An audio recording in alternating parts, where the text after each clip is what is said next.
Benim gülüm soldu,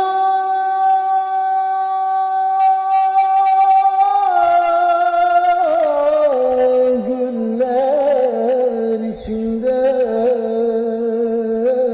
Kuş uçmaz, kervan geçmez bir yerdesin. Su olsan kimse içmez, yol olsan kimse geçmez. Elin adamı ne anlar senden?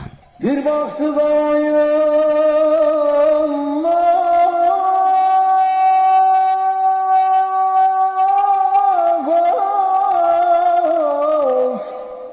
kullar içinde. Gitti benim nazlı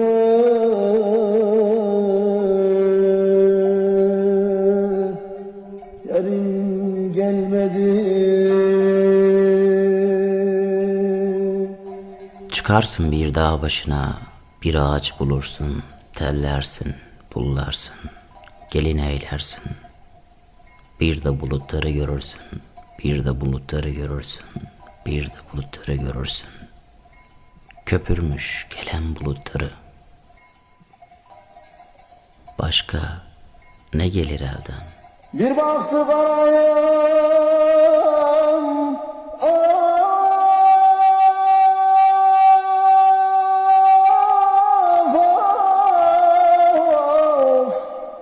kullar içinde. Gitti benim nazlı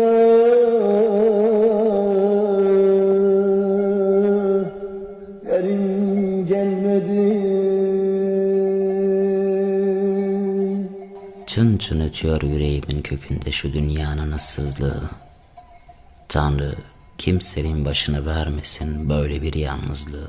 Gurbete giderdim,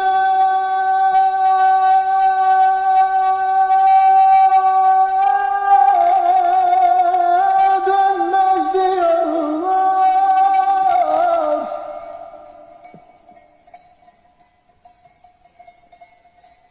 Akar gözyaşlarım,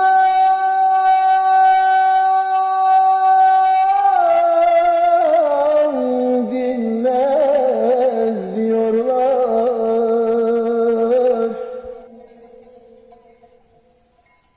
Gitti benim nazlı